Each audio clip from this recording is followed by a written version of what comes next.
मित्रों, एक बार की बात है, किसी गांव के मंदिर में देव शर्मा नाम का एक प्रतिष्ठित साधु रहता था। गांव में सभी लोग उनका सम्मान करते थे। उसे अपने भक्तों से दान में तरह तरह के वस्त्र, उपहार, खाद्य सामग्री और पैसे मिलते थे। उन वस्त्रों को बेचकर साधु ने काफी धन जमा कर लिया था। साधु कभी किसी पर विश्वास नहीं करता था और हमेशा अपने धन की सुरक्षा के लिए चिंतित रहता था। वो अपने धन को एक पोटली में रखता था और उसे हमेशा अपने साथ लेकर ही चलता था। उसी गांव में एक ठग रहता था। बहुत दिनों से उसकी नजर साधु के धन पर थी।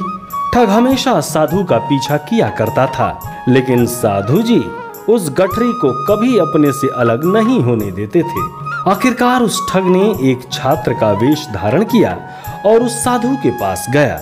उसने साधु से मिन्नत की कि वो उसे अपना शिष्य बना ले, क्योंकि वो ज्ञान प्राप्त करना चाहता था। साधु तैयार हो गया और इस तरह से वो ठग साधु के साथ ही मंदिर में रहने लगा।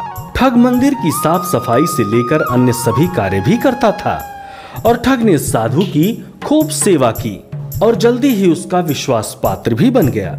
एक दिन साधु को पास के गांव में एक अनुष्ठान के लिए आमंत्रित किया गया। साधु ने वो आमंत्रण स्वीकार किया और निश्चित दिन साधु अपने शिष्य के साथ अनुष्ठान में भाग लेने के लिए निकल पड़ा। रास्ते में एक नदी पड़ी और साधु ने स्नान करने की इच्छा व्यक्त की। उसने पैसों की गठरी को एक कंबल के भीतर रखा और उसे नदी के किनारे रख दिया। उसने ठग से सामान की रखवाली करने को कहा और खुद नहाने चला गया। ठग को तो कब से इसी पल का इंतजार था।